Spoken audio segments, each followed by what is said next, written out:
Good evening, ladies and gentlemen. I present to you The Aspect of Culture by Kaine Walker. How's it going? My name is Kaine Walker, and I'm a self proclaimed writing concepts expert. I've been writing for over 8 years and hope to use my talents to be a solution to our current media problem.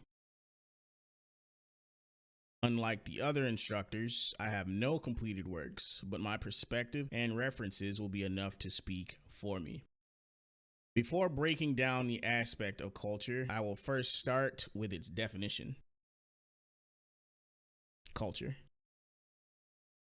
Culture is a concept that encompasses the social behavior, institutions, and norms found in human societies, as well as the knowledge, beliefs, arts, laws, customs, capabilities, and habits of the individuals in these groups. Culture is often originated from or attributed to a specific region or location. Humans acquire culture through the learning processes of enculturalization and socialization, which is shown by the diversity of cultures across societies. Elements of culture. The aspect of culture contains many components. In order to foster a cohesive and believable world, you must have in mind and properly develop each of these. Going what I think is clockwise: attitudes, beliefs, language, customs, rituals, behavior, faith/religion, food, art, drama, and music. A couple of these can actually be combined. I'm sure you can probably see the connections that can be made there, but let's continue. Beliefs. A belief system comprises a set of mutually supportive beliefs. These can be religious, philosophical, political, ideological, or any combination of these. Within your world, think of the prevailing factors that make up these, as well as what internal or external factors influence them. For example, many beliefs of the classical world are encouraged by nature and the circle of life, with an icon or figure representing each. Customs. Also known as etiquette, customs denote the societal norms of a culture. Common colloquial hand signals, turns of phrase, greetings, and habits of the populace in question. In fiction, the potential for unique forms of etiquette are limitless, so never be afraid to make a particularly peculiar or out there society. Language. Language is a system of spoken, hand-signed, or written symbols by which members of a social group express themselves. The functions of language include communication of practical concepts and the expression of identity, arts, literature, and emotional release. When fashioning your culture, think of ways they could communicate, bond, or cooperate within society. Ceremonies and rituals. Ceremonies and rituals are a feature of all known human societies. They include not only the rites of worship and sacraments of organized religions and cults, but also rites of passage, atonement, purification, oaths of allegiance, dedication ceremonies, coronations, marriages, funerals, and more. Even common actions like greetings and gestures may be termed as rituals. Use this aspect of culture to give your world a sense of extravagance and grandiosity. I'd add festivals as an honorable mention as well. Behaviors and attitudes. As an offshoot of customary behavior and beliefs, when thinking of behaviors and attitudes, you may also take note of clothing, modes of transportation, fads, trends, and superstitions that are popular amongst locals. Think of the aspects of other more foreign cultures that are inappropriate in your own. This will give the cultures of your world a sense of distinction and decipherable identity.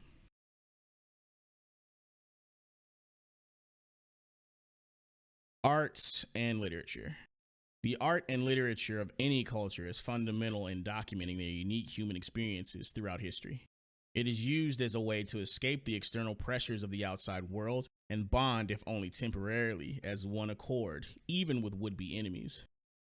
Not only is this distinct between individuals, but within separate societies as well.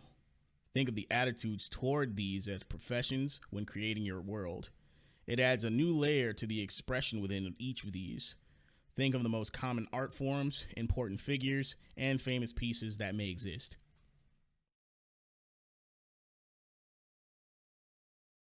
Cuisine. Food is an essential part of every culture and far more than just a means of sustenance. It's a way of expressing oneself, bonding with others, and passing on rich cultural heritage. Like arts and literature, food is deeply ingrained into cultural identity and serves as another representation of heritage, history, and values. When constructing your world, think of what unique dishes may represent your peoples and what each says or expresses about them as a whole. Division and conflict. As the grimdark staple of history, division and conflict are inevitable. Despite the opinions of many, this uncomfortable truth is essential to crafting a believable world. Within history, there are winners and losers, the details of which left up to interpretation. There can be no culture without conquest or surrender.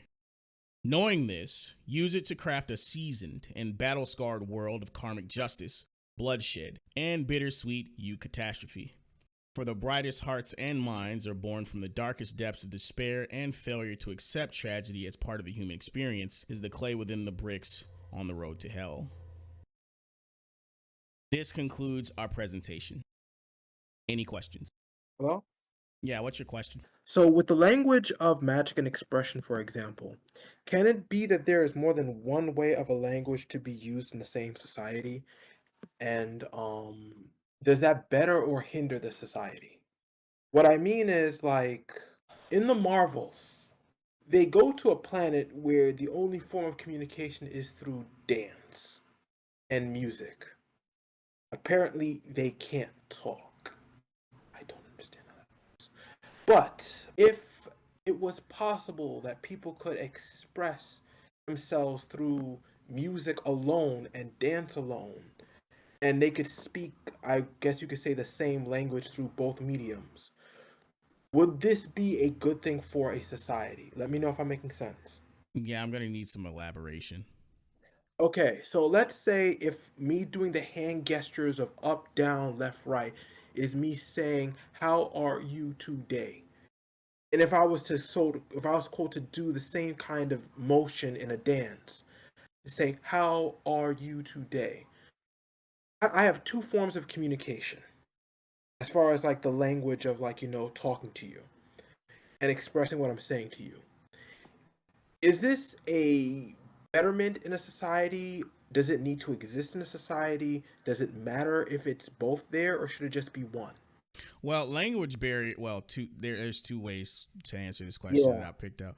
So, language barriers are always going to exist. The thing you have to keep in mind when constructing a language for your society is how they're gonna communicate with outsiders, because eventually they're gonna have to talk to them, right? So not every no civilization has every single resource available ever, right? So for a myriad of reasons, they may have to talk to people who don't necessarily know their language.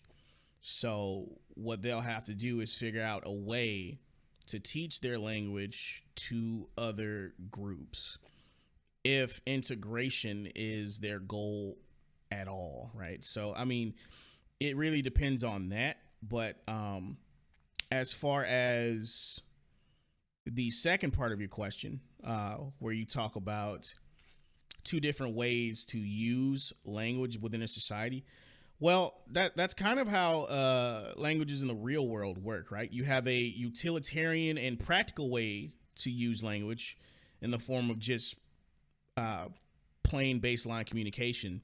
And then you have things like poetry, you have literary tools like simile and metaphor, you have sarcasm. These things are more artistic and kind of bend the rules of what language was initially meant to be used for. Um, English is notorious for this, right? There's a lot Yeah. of tools we use in English that don't really work whenever you need to explain something on a practical level. Does that make sense?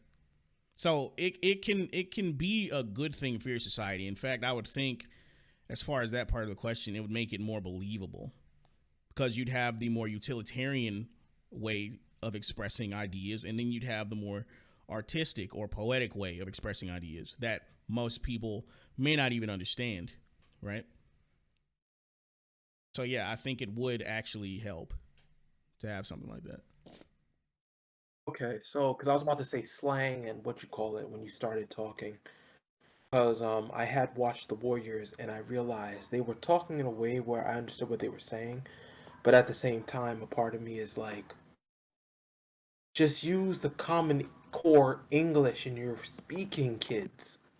But yeah, it's like a part of me was like, one reason why I'm asking that is because I could also see how that could be a disaster in society, having like the same English concepts, but then it's like you have an English concept that's more broad or open as like a secondary or a other or another main.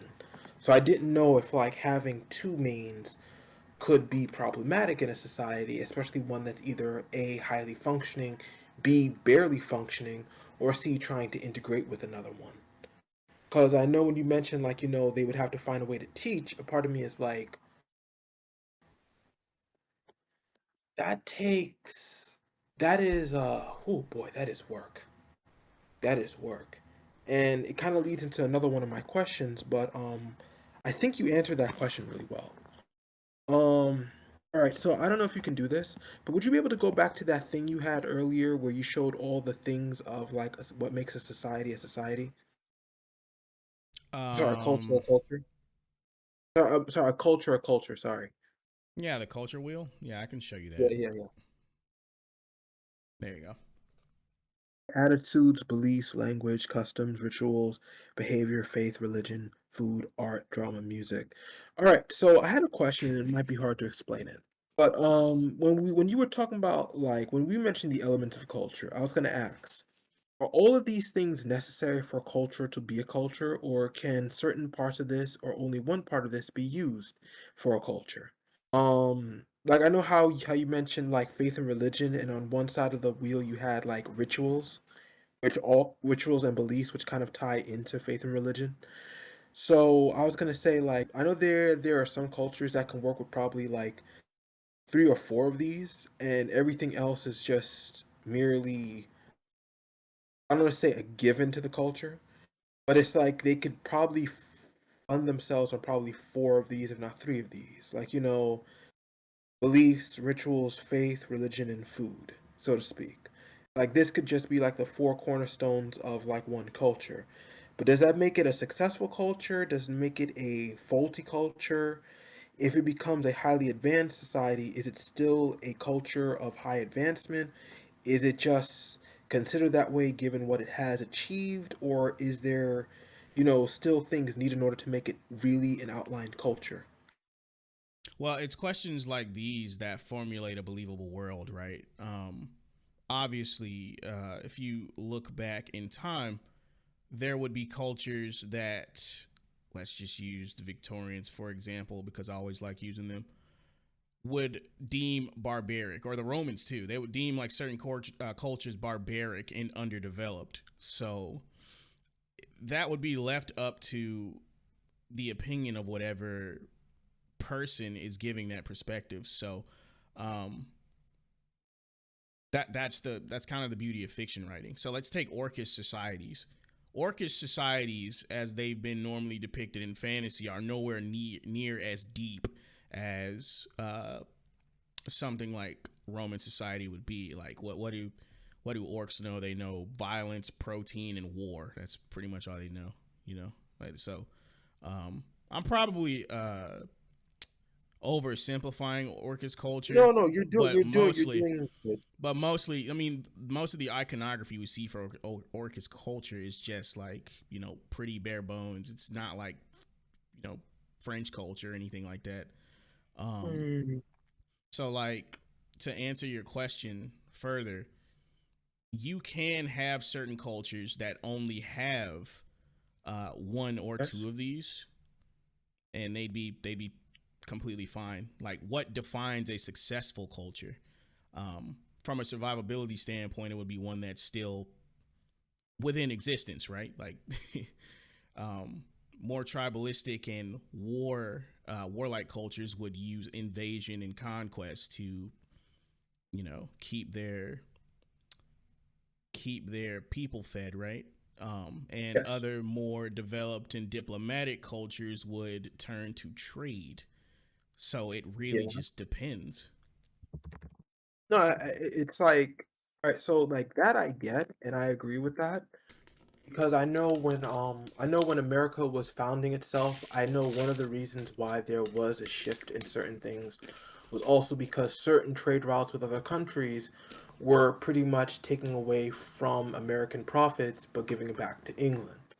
And these kind of concepts, respectfully, it's like other cultures, they had almost nothing they wanted from America, but America has certain resources. Bartering was all they needed. They hardly needed to know anything about America's one second, America's belief system, attitudes, drama, music, faith, religions, or nothing.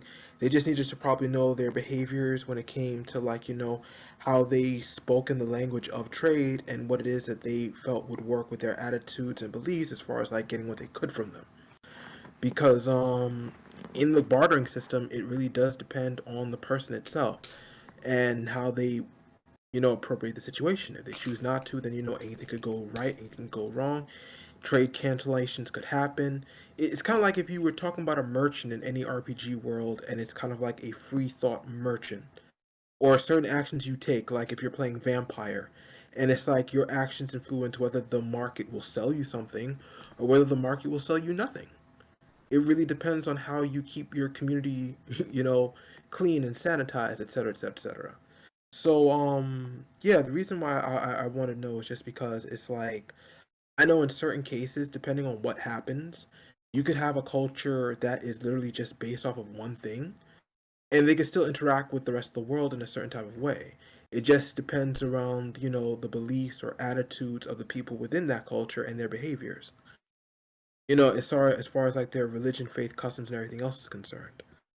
I just want to make sure if like if there was any kind of like cheese or out of it that you could use in a kind of like rough zero country or something, because I know usually enough some of the hardest things to do is building an ecosystem for a country that's, you know, really low, like really like scrag level, if you know what I mean. Well, for cultures like that to be able to Like exist, they Borderlands, so for instance, or Fallout. so do you mean like post-apocalyptic or Yeah, yeah, yeah. It's like I mean, when you think about their cultures, it's like in most of them, it's like they don't really have art, drama, or music. Um, how can I say this? It's like all right, I'm trying to find the right way to say this. Like, because if you think about Fallout or Borderlands just as a whole, it's like their culture is so archaic or anarchistic that it's like certain things of a normal culture don't exist. So that's why I was thinking like, all right, but how do you work with a culture that is very, very, you know, haphazard, so to speak? I'm still having trouble following. Um, So don't think too hard. Just think about it like I said. If you have a anarchistic culture, like a post-apocalyptic culture, like pretty much how that is a culture. Sorry, anarchistic society. How that's a culture though? How does that work? I mean, it's not a part of my question, but it is something I do want to ask because it does kind of fall into number five. I mean, I'm seeing another two ways to answer this question. One of them Go you for didn't it. mention, but I'll bring it up anyway. No, you're fine. No, it's not you. It's the way my head works. because I can see two different ways of answering this, right? So, using the examples you brought up, for a post-apocalyptic world, most of their culture, uh, if it hasn't progressed too far into the future, well, even if it has, most of their culture is going to be from the old world before whatever apocalyptic event swept the landscape, right? So that's where the culture is really going to be from, because the only people that are going to be able to pass that down are the ones who are left behind, the old folk that lived that long in the apocalyptic setting. A lot of the young people aren't really going to be familiar with the time before. So, in a way, the culture would be a mixture of the past and the present, which I'm pretty sure that's how any culture works. But for post-apocalyptic settings in particular, a new culture would basically have to be formed from the ashes of society. Some thoughts would make it to the other side. Most wouldn't. And that's really how you would take it.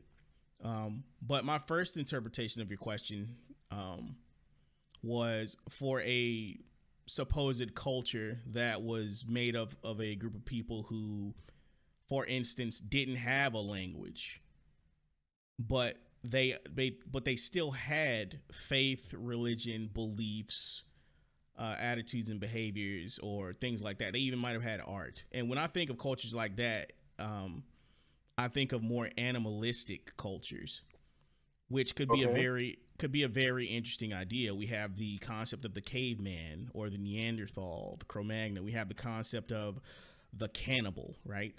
And when I say Mm-hmm. cannibals, I'm talking about cannibals from Greek mythology in particular. But these more Wait, what makes them different? animalistic. Go ahead. What makes them different again? I think this sounds familiar, but I'm not sure. What makes them different? Yeah, you said cannibals of Greek culture. What makes them different from a regular cannibal? They're more. So there's Hannibal Lecter, and then there's just like this tribe of, you know, feral humans who just eat whoever shows up. They barely have a language, and they're more. I keep using this word, barbaric or tribal. Like they wear rags and stuff. You know what I mean? Oh, you meant that. Okay. I was thinking because I mean, when you said cannibals, I was like, well, there's only one Yeah, like type of island cannibal. cannibals that are just, yeah. Okay, so this actually brings me a little bit over to another question. Mm-hmm. So I actually have enough energy for this. Because I asked you about that kind of dystopian concept because there's number five, which is my last question. But the question before that was, can multiple cultures have the same cuisine? Like example, like let's say you had let's say Britain and England were actually two different cultures, but they shared the same resources. And the only thing that would could possibly be different was something like, say, faith and religion or something. But everything else was pretty much the same. Would they still be cultures that are capable of using the same cuisine and doing almost pretty much the same of everything, or would there be a difference? Apart from like saying like, location and maybe like one indifferent change. I'm gonna need some elaboration. Okay, so let's say England was a culture that used powdered wigs and Britain was like where Scotland is, and they did everything England did except wear powdered wigs. Like, would they be two different cultures just by that one simple separation, or would they be the same? Uh, okay. It. If I'm not making sense, I'll repeat it. No, you are making sense. I'm just trying to figure out a way to answer it because we've seen similar things like this throughout history. So I want to say yes and no. Yes, because they'd essentially just be, let's say, the English would literally just be the British, except with powdered wigs, right? But the thing is, over time, just like as we've seen it throughout history, they would develop their own things to make them more distinct from Britain, if that makes sense. This is what happened with America when the Mhm. first when the first colonial settlers came here. They were initially British, but over time, uh, they became more distinguished, and now we have concepts like regional slang and things of that nature. So that's the reason why I say yes and no, because over time, both of these cultures would grow further and further apart. And to answer the question about cuisine, yeah, they can share the same cuisine. They'd be derivative of each other.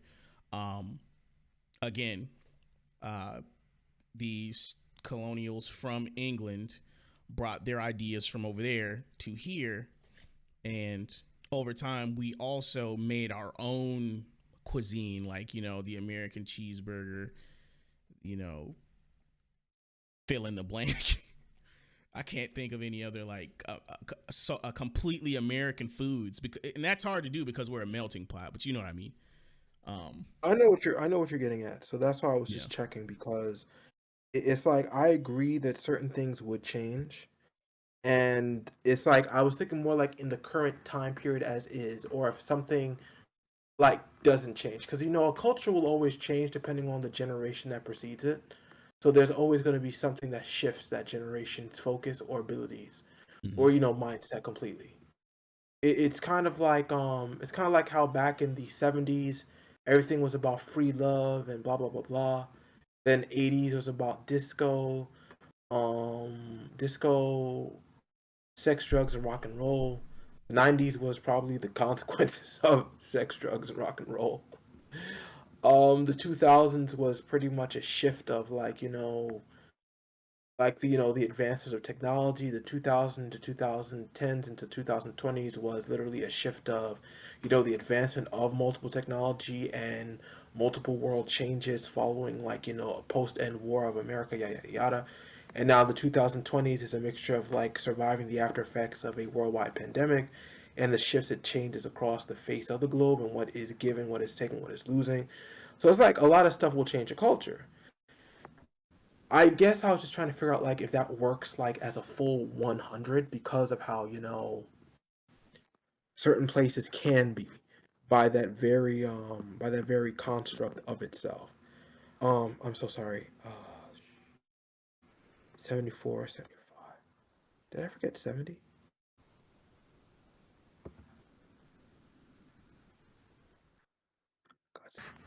All right, so that actually covers that question, and I had one last question, and it was in regards to quote unquote. You mentioned utopia in some sense, and I wanted to ask you if a utopia can exist as a culture.